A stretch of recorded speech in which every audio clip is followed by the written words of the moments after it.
All right, it's time again for the Press Box Podcast. This is episode number 97. It's time for our weekly college football recap. We've got a great show for you today. Nathan and I are going to join together and talk about college football from the week past, as we've done every week. The three top games this week that we feel were the key matchups, as well as our top 20 or top 25 and some of the ramifications of what happened last week. We also have a special guest for you today, John Brice, who is a friend of the podcast. He's been on here before. He is on top of the heap of experts in college football. Goes around the country, looks at a lot of college football scores and games. He does lots of interviews. And if anyone knows about college football, it's John Brice. So he'll be joining us today as well. So without further ado, let's go to the Press Box Podcast, episode number 97.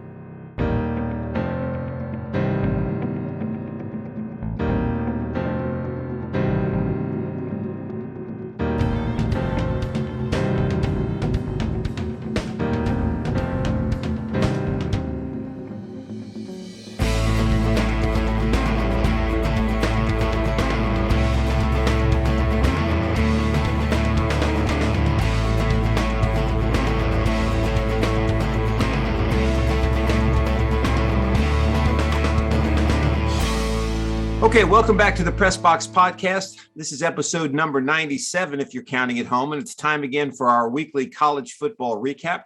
I'm your co-host, Ralph Miranda. I'm joined today by my producer, Nathan Miranda, and another really interesting week in college football.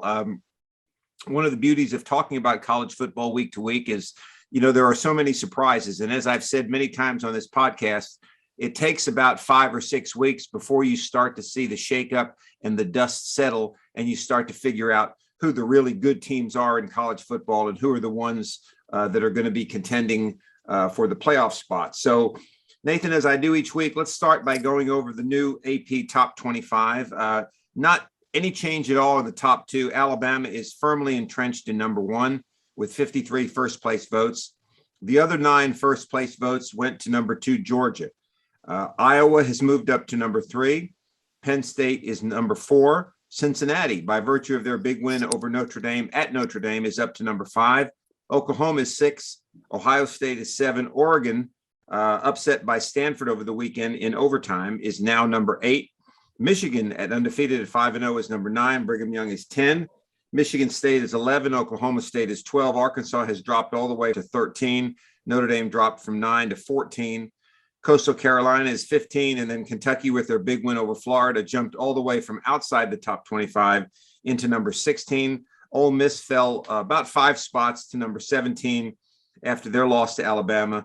Auburn is 18, first time they've won at LSU since 1999. Wake Forest is number 19, and Florida comes in at number 20. We'll just stop it there at top 20. Florida with a drop after their loss to Kentucky. So, Nathan, I'll start by kind of getting your opinion. There were 3, what I call 3 marquee games this weekend. Alabama was hosting Ole Miss. Alabama was number 1. Ole Miss, as I said, was I believe they were number 12 coming in. Georgia, ranked number 2, was hosting number 4 Arkansas, which, anytime you have a matchup of 2 top 5 teams, you have a pretty big deal there. And then number 7 Cincinnati was traveling to number 9 Notre Dame. So those were the 3 marquee games. Let's start with the Alabama game. Coach Lane Kiffin at Lane Kiffin at Ole Miss garnered a lot of attention early in the week when asked about the game, and his quote was, quote, "Get your popcorn ready," unquote. Ole Miss, known for a pretty prolific offense, and some people thought it was kind of a little slight at the Alabama defense, which has struggled just a tad this year. But it ended up being a big win for Alabama. I believe the final score was 42 to 21. But the difference, or the problem with just looking at that score, is that the game was really never that close. Alabama won the game. I want to say it was 42-21, right? But it was 42-7 at one time. So Alabama looks to be the cream of the crop. Would you not agree with that, maybe? Yes. I mean, I'm sure we'll get into this game, but I think Georgia's the best team in the country. Right. We can get into that game a little bit, but I mean, not from anything Alabama hasn't done or hasn't shown me. I mean, they've done everything they're supposed to do. I mean, they beat Ole Miss, who was ranked 12th, I believe, by more than 20 points, which is I mean, I don't know what I expected going into that game really, but I don't know if I expected Ole Miss to really score 21 points. I know that I guess they have a high profile offense and everything, but I guess I thought they wouldn't put up quite that many points. I mean, I guess the thing with, again, for some reason, I don't feel like Alabama this year is quite up to the standard of some of the more recent years where they've won the national championship. I really don't know why. It seems like they're a little more vulnerable this year for some reason. Maybe it's because Florida gave them a fight, and then Tennessee gave Florida a fight for a half. Florida lost, I think, last week. The game they probably should have lost. Right. Ole Miss, even though they were ranked 12th, yeah, I don't know. But Ole Miss is pretty good. So I'm not going to really draw too much from the Alabama Ole Miss game, I guess. But I just think Georgia has a great defense, and maybe their offense. I don't know. You know more about than I would. Maybe Georgia's offense isn't good enough to be the best team in the country. But yeah, I think Georgia and Alabama are the two top undisputed teams. I think after that, it's pretty big drop off. Yeah, I would tend to agree with you there, and I think. Let me see if I can find this article here that I wanted to talk about. Maybe I'll find it here in a minute. But anyway, I kind of agree with your assessment on Alabama. I think, it's kind of like when you go to a store or when you're shopping outside of a mall and you look in the window and you see things that look really pretty, and they look really great, but then you go inside and you start looking at it a lot closer and you try it on, or you look at the price tag and it's like, maybe this is not really as great as I thought it was. I kind of look at Alabama and Georgia that way. And here's what I mean. I tend to agree with you that right now, Georgia looks to be the best team in the country, but it's kind of like you're looking at them through the window of the jewelry store or the high-end store. And the reason I say that is, Alabama, Ole Miss scored 21 points, but as we said, it was 42-7 at one time. I think Alabama, knowing they had the game in hand, probably got a little conservative, probably did a little substitutions on defense to see what they could get from certain guys in key situations. And it didn't matter to them if Ole Miss scored a couple of cheap touchdowns. They struggled with Florida. But, again, anytime a team goes into their, I think Alabama played that game at Florida. It's kind of like when Notre Dame goes somewhere or when Maryville High School around here goes somewhere, teams play their best, and Florida did. But they found a way to win, Alabama. But Georgia, on the other hand, there's still some question marks there for me. I think their defense, Georgia, is by far the best in the country, without a doubt. I mean, anytime you shut out the number 4 team in the country, I don't care who they've beaten. I don't care if you're playing them here or you're playing them there or you're playing them in a parking lot. You shut them out, you're a pretty good defense. And I think Georgia's only given up, I may be wrong about this, but I think they've only given up like 10 points or a little bit more all year long. Arkansas had beaten Texas A&M. They had beaten Texas. Arkansas was a pretty formidable team, and to beat them 37-0 said a lot to me for Georgia's defense. The question is going to be Georgia's offense. Now, JT Daniels, who was their starting quarterback, has struggled a little bit early on. He's more of a statue type quarterback. He's not as mobile as some other quarterbacks are. He did get hurt, I believe, a couple weeks ago. They've kind of sat him out on one game against a very minor opponent that they knew they were going to win. But he didn't start this week against Arkansas. They started Stetson Bennett. He passed for only 72 yards, Bennett, but Georgia ran for 273 yards against Arkansas. So if they can get that offense going, I think Georgia is going to be a very formidable opponent. But right now, I say Georgia is that team that's in the display area behind the window as you're walking by, and Alabama's that team that's in the back on the shelf because they're an older product that nobody wants to put out front right now. So that would be my assessment of the two teams at this point. So you were really impressed then with, I mean, do you think Arkansas was a legitimate number 8 team when they played? They were number 8 when they played Georgia, right? Were they no, they were number 4. Or they were 4. Yeah. Okay. Do you think they were legitimately ranked number 4 team? Probably not. I mean, probably they were up there purely by the fact that they were undefeated and they had beaten teams that were in the top 10. But as I said before and said many times, we don't really know who the top 10 teams are until we get through about half the season. So, I think part of that is a little bit of mispolling or misplacing of teams, probably. But still, this was an Arkansas team that had gone to Texas. They had beaten Texas at home. They had beaten Texas A&M. They looked to be a pretty formidable opponent, Now, if they had beat them 37-25, that'd be one thing. But, they shut this team out. So, yeah. Well, that's what I was going to say. I mean, but first of all, I'm looking at the scores for this past week. I'm pretty sure Penn State was number 4. Right. Arkansas was number 8, I think. All right. Maybe I'm wrong about that. I may be wrong about that. Okay. Either way, though. Like kind of like you hinted at the end there. If Arkansas was a legitimate number 8 team, then that's very impressive, shutting them out 37-0. Right. But even if they weren't, even if you want to say like, that ranking for them was a little inflated, they didn't really deserve to be 8, or they had, maybe some of the games they won were not good opponents. Still, to beat them 37-0, let's say they should have been really like 15 or 16. Well, you still beat that team 37-0. It's impressive. You know what I mean? Right. So that's why I think any way you look at it, the Georgia game is impressive. And who's to say? I mean, I'm looking at the game recap. It was 21-0 after the first quarter. Right. And then it was 24-0 at halftime. I mean, maybe that's not a big enough score, especially against a number 8 ranked team, to really let your foot off the gas. But who's to say they didn't let the foot off the gas a little bit? Maybe they felt like in the second half that, listen, we have this under control. There's no reason to really show everything. You know what I mean? Like, I don't know. Correct. Who's to say it couldn't have been worse than that? You're right. And you were also right. They've only given up. I think Georgia's defense has only given up 13 points all year. So that was the last 2 games were shutouts, but one was Vanderbilt, so whatever. But outside of that, though, they've given up. No, I'm sorry. Did I say 13? They've given up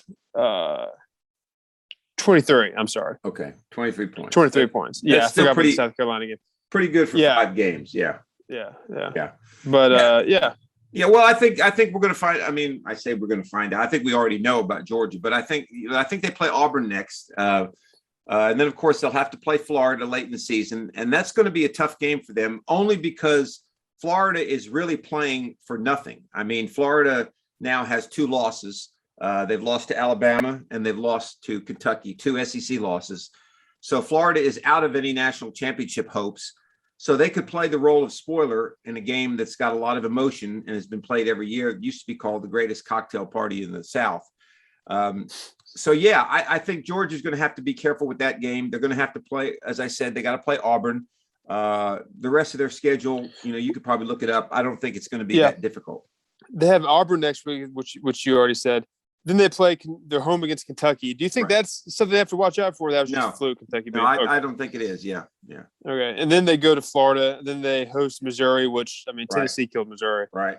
No disrespect to I know to Tennessee to saying that even they killed it, but still, right. And then they Georgia goes at Tennessee, right, and then they host Charleston Southern, I believe that is, yeah. And then they go to Georgia Tech. So it really looks like Florida's the only game. Unless you want to say Auburn, do you think they need to watch out? Tell me again where they play Auburn. At Auburn. Okay, that could be if they're not on their game. I don't know if you remember. Probably, I think it was about 3 years ago, Georgia was ranked number 2 in the country. They were ranked number 1 in the country. They had beaten, it may have been 2017. I'm probably missing one of those 2 years. They were ranked number 1 undefeated, went to Auburn and got beat, came back and beat, I think it was, beat Auburn in the SEC championship game, and then went on to the playoff and beat Oklahoma, the game that you went to in the Rose Bowl, and then went to the championship game. So my point being, Auburn is a tough opponent. Okay, I don't care what their record is, and anytime Georgia plays Auburn, I think it's the oldest rivalry, the oldest consistent rivalry in the South, if I'm not mistaken. They've played more times than any other 2 teams. Oh, yeah. And Auburn looks like they're ranked 18th right now. And their only loss was to Penn State. Penn State, that's right. Which was ranked – I don't know where they're ranked now, Penn State, but I think, like I said, I think they were 4th last week. They're ranked 4th again. Yeah, okay. Iowa jumped them a little bit, and I think, of course, Oregon dropped out. But, so we'll see. I mean, we've It's going to be interesting. I mean, we'll see what happens, and I think that's going to be a game that'll tell a lot about Georgia. But I still think Alabama and Georgia have clearly separated themselves from the rest of the pack right now. Anyway, the third game I wanted to talk about that I thought was one of the three major games of the weekend was Notre Dame and Cincinnati. Two top 10 teams at the time. Cincinnati was ranked 7. Notre Dame was ranked number 9. Cincinnati jumped out to a 17-0 lead at halftime. Notre Dame cut it to 17-13, missed an extra point, and then the Notre Dame defense allowed Cincinnati to drive down and kind of score the nail in the coffin touchdown with just over 3.5 minutes left, and Cincinnati won the game 24-13. To the average Notre Dame fan who maybe doesn't analyze it, they probably took that loss rather hard. But this was kind of coming. I mean, you could kind of see this coming with Notre Dame. I think the win over Wisconsin last week at Soldier Field maybe instilled a little false hope in the Irish faithful.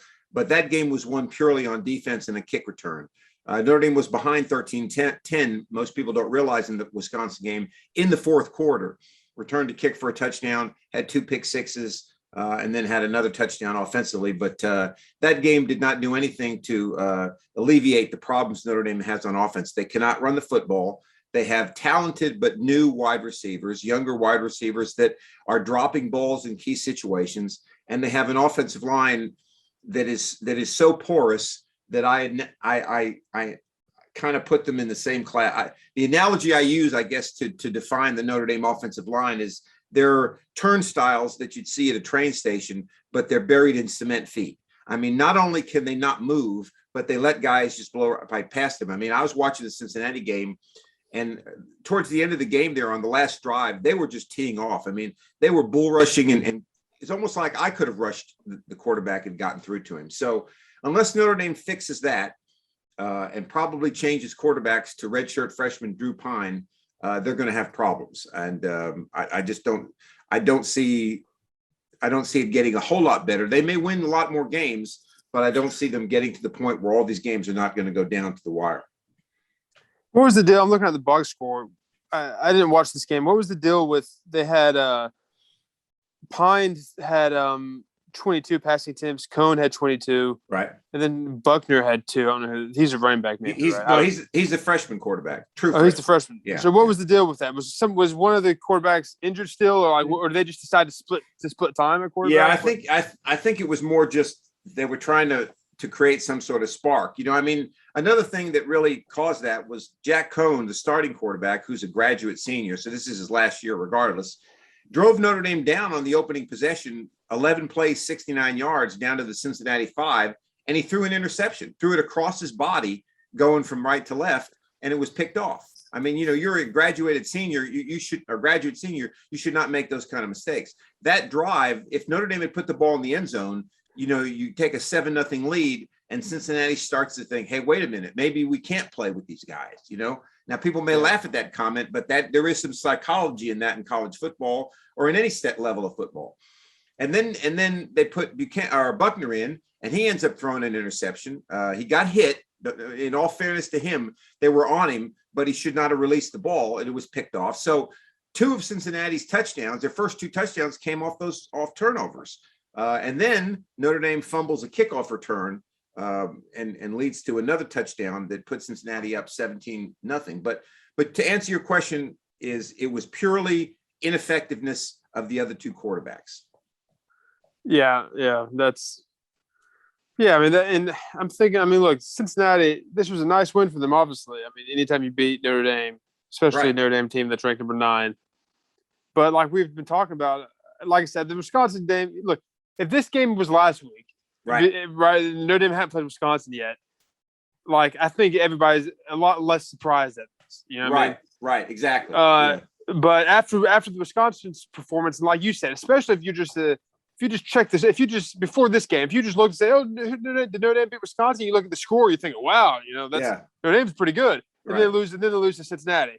But everything we've been talking about how the quarterback play has been, suspect, and the offensive line problems, and they really struggled. The part of the Wisconsin game I watched, I didn't watch the second half. They were struggling on offense quite a bit. Right. So I guess what I'm trying to say is, you know, Cincinnati is this another is this any type of example you think that people can point to for Cincinnati if they continue to go undefeated to say this is why they deserve to be in the playoff? I mean, I don't think so. I think it's Well, but listen, I see where you're going with that. But having said all the problems Notre Dame has, regardless of that, if we get to December 1st or whenever it is, and Cincinnati is 12-0.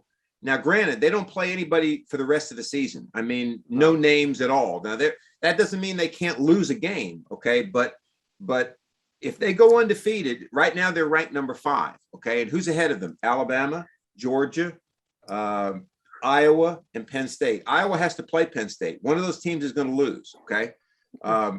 Georgia and Alabama are going to end up playing in the Southeastern Conference Championship. One of those teams is going to lose. Now, you could conceivably end up with Cincinnati at number 4 when this thing is over. I think the Alabama-Georgia loser is probably not going to drop. In other words, if right, you know what I'm trying to say there. Okay? Yeah. Now, I think the Iowa-Penn State loser will drop out of the top 5. So if Cincinnati is sitting at number 4 and they are 12-0, all right, and they have beaten Notre Dame at Notre Dame, I think they're a legitimate shot to get in that thing because what you're not going to tell this team. I mean, listen, I agree with what you're going to say, but they're going to look at you and say, "Hey, wait a minute. Then why did you drop Notre Dame when we beat them? Or why did you move us up when we beat them?" In other words, if I just think that's a resume builder for a team like that.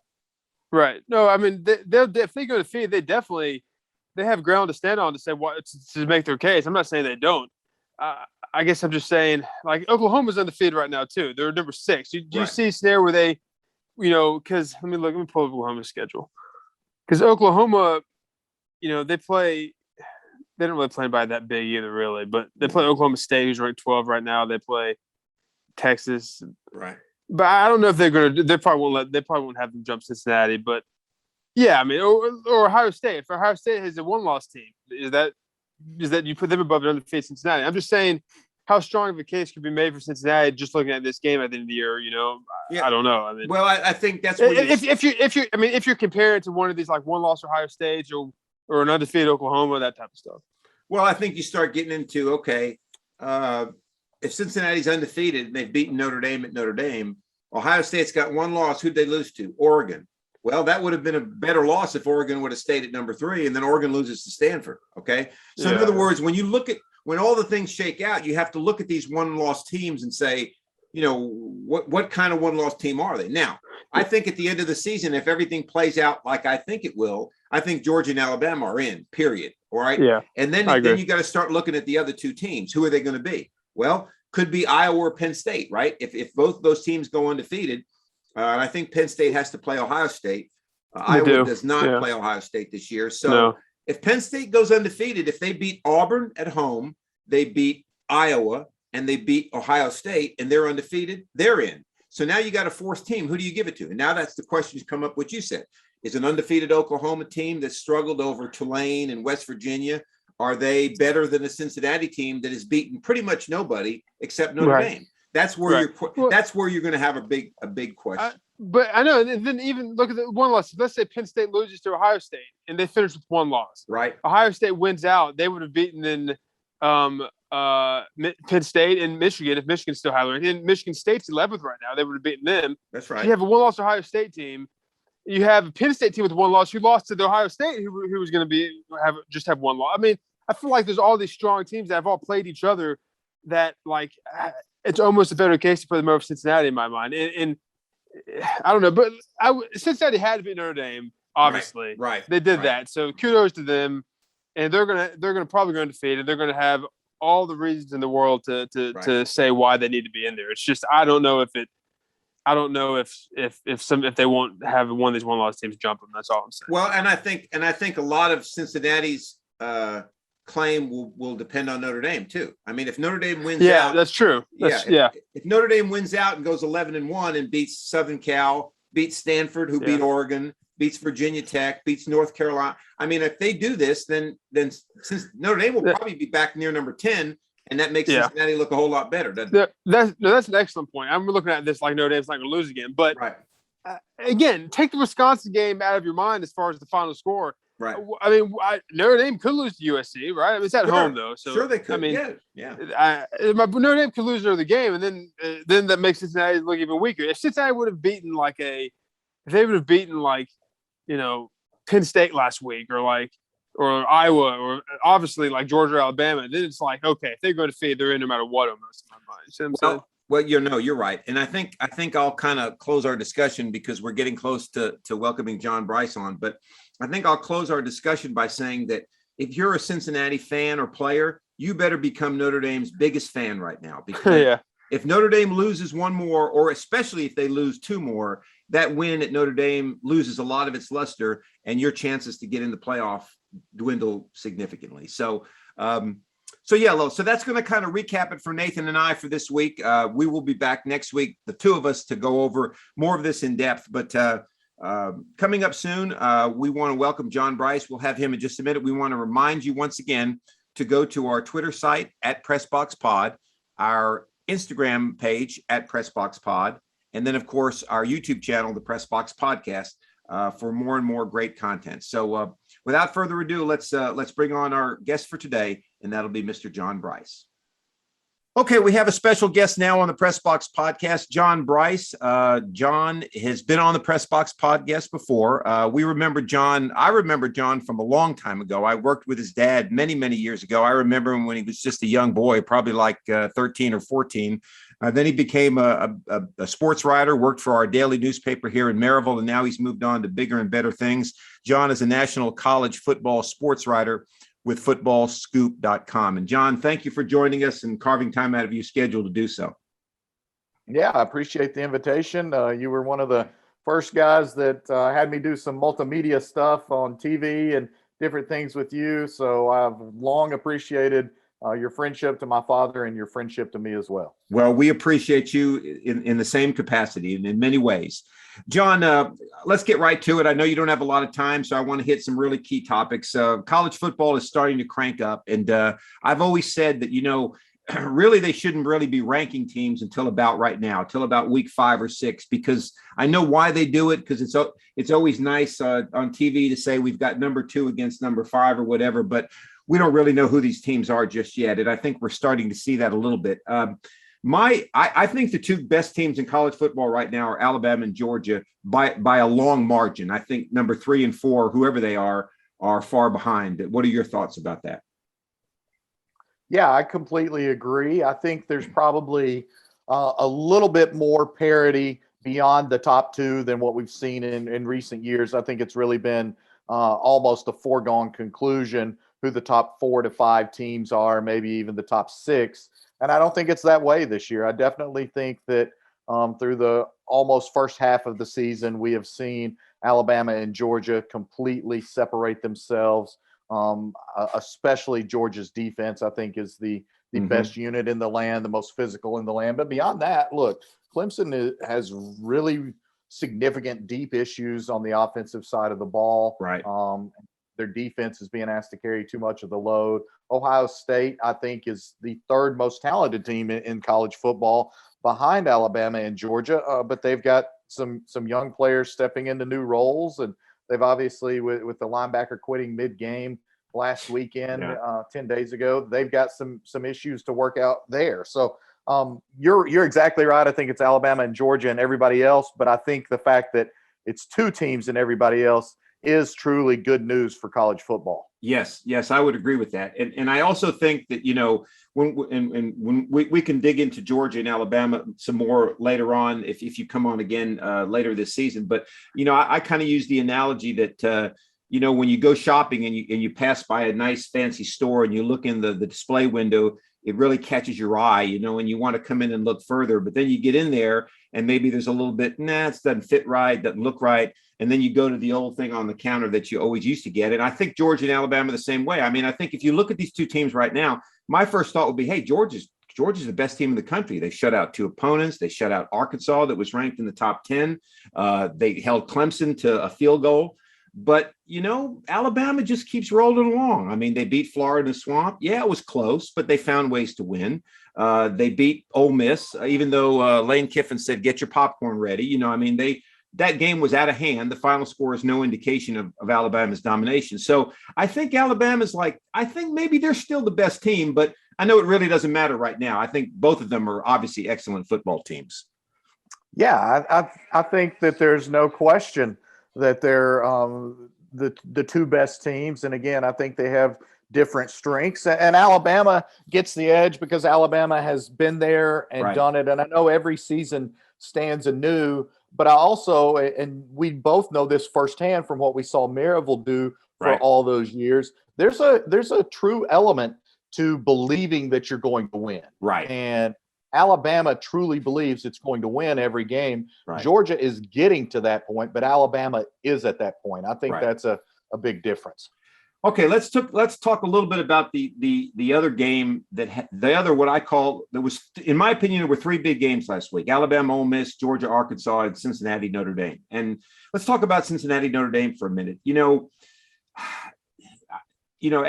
For the average Notre Dame fan, I think most of them thought the Wisconsin game was a mirage. It's like, hey, we beat Wisconsin 41-13. We're ready. We're gonna be going undefeated. But that Wisconsin game clouded over a myriad of problems that Notre Dame has offensively. And I think same thing as you said with Clemson, they're expecting their defense to cover for a lot of problems. Notre Dame's offensive line is porous at best. They can't run the football.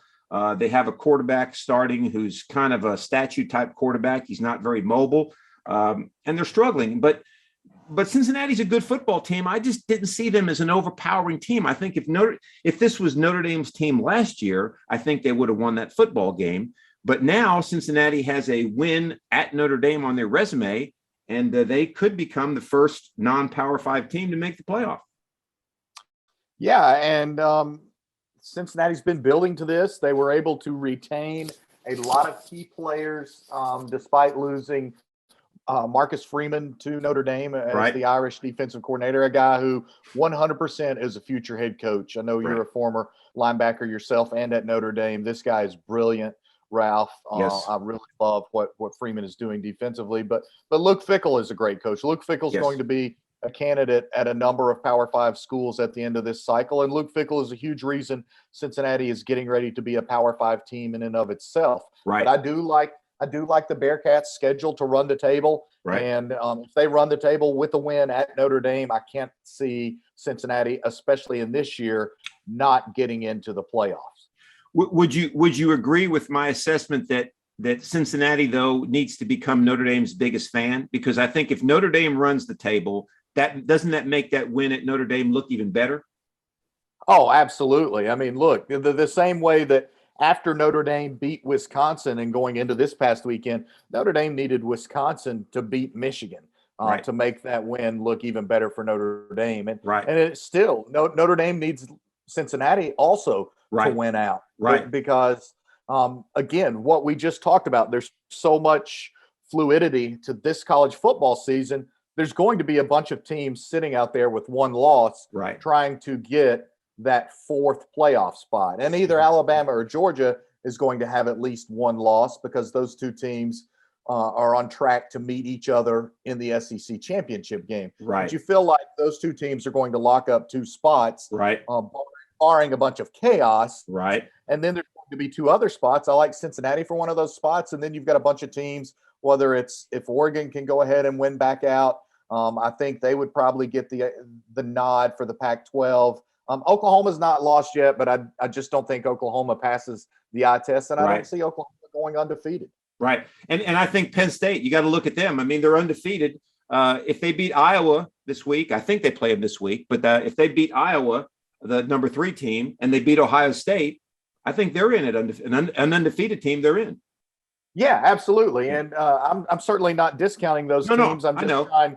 Yeah, no. I'm just looking at Penn State still got a trip to Ohio State. It's got the trip this weekend to Iowa. And Iowa has obviously got some difficult games still ahead of it on the schedule. And then those teams are all going to meet in a Big Ten championship game. So it's again, probably the most fun to try to project the playoffs in the 7 now 8-year history, I guess, of the playoffs.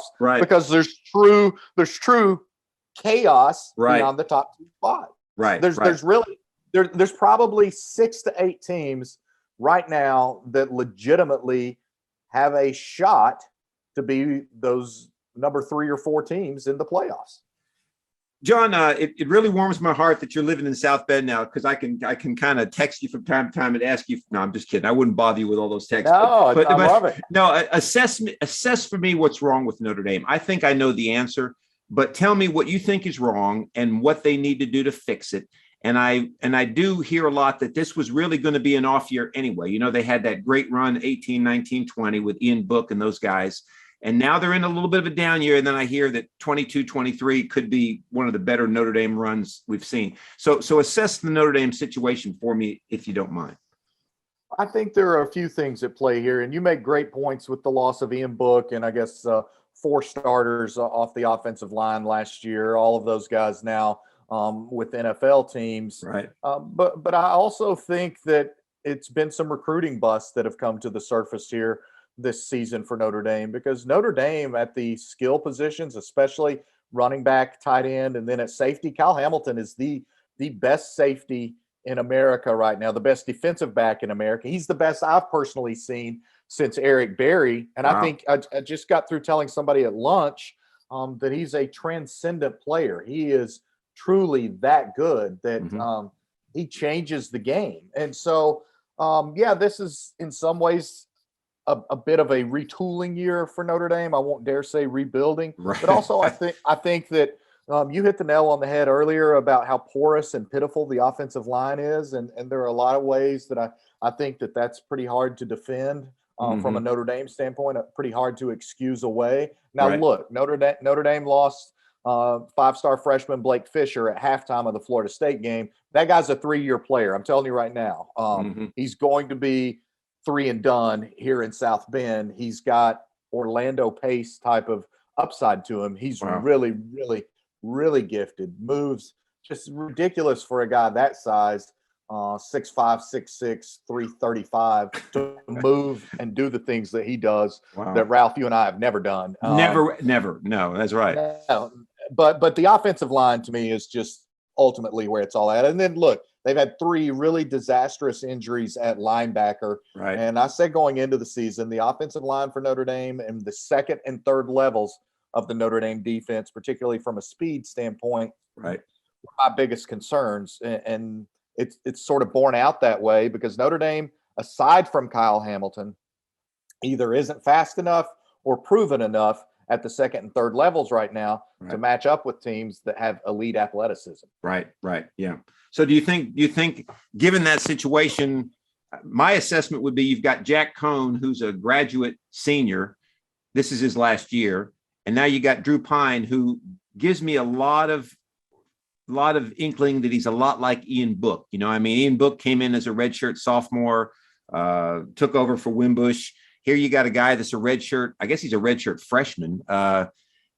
Do they go to Drew Pine? Is he? I mean, I don't want to say he's the answer because I don't care who's playing quarterback with that offensive line. It's going to struggle a little bit, but he is more mobile, and he did show a lot of moxie in that second half against Cincinnati. Yeah, and the way Notre Dame's offensive line is playing right now, I don't think you can sit here or we can sit here and say Notre Dame won't need all 3 quarterbacks again this season. I think Notre Dame will need all 3 quarterbacks again this season. But yeah, Cohn is more prototypical. I don't think he's fully healthy. I think he's been a little too hesitant to run and move around some because his athleticism truly is better than what we've seen. And better, I think, than what a lot of people believe from the outside looking in. Remember, this was a guy who was committed to Notre Dame lacrosse. Right. You've got to be an athlete to play lacrosse. You've got to move in space to play lacrosse. But I fully expect Pine to start this weekend. And I also think Buckner will play and continue to play. And Cohn will absolutely be ready to go in if he's needed. And if he's healthy, he's a consummate teammate. I like what Tommy Rees has done with that room. And all those quarterbacks are trying to carry Notre Dame in spite of the offensive line. And Brian Kelly is trying to say it's not just on the offensive line. Yeah, and he's right. But I'll tell you what, Ralph, and you know the game better than me, but I've been so remarkably impressed with what Notre Dame's running backs have done in blitz pickup, Yes. especially Kyron Williams. Yes. He's made himself so much more valuable to people who are already scouting him at the next level because of what he does in blitz pickups. And so, Yes. yeah, it's not all on the offensive line, but the lion's share is on the offensive line. Yeah, no, they're all excellent points. I agree with you on Kyron Williams. I mean, the guy is a beast. He'll be in the NFL, barring injury, without a doubt. And all excellent points. John, I would be remiss if we didn't close our segment to talk about the Vols at Tennessee. I'm going to give you my assessment of what I said before the Missouri game, and then you can chime in on what you think is going to happen. You know, coming into the Missouri game, the Vols were 2-2. Before the Missouri game, I said my assessment was they're going to lose to Alabama and Georgia. They're going to beat Vandy and South Alabama. So that's 4-4. And I said they have to win 2 of the 4 against Kentucky, Mississippi, South Carolina, and who am I missing in that? Did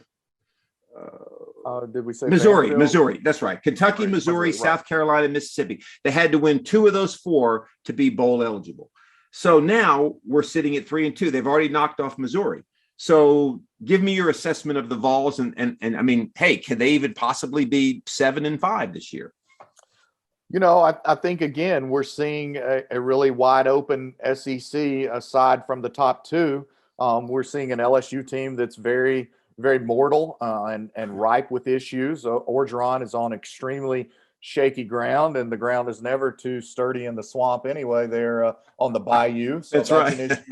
That's an issue worth watching. Yeah, I think the Vols can be bowl eligible. I'm really impressed with what Heupel is doing, especially from a chemistry and culture standpoint, Ralph. Mm-hmm.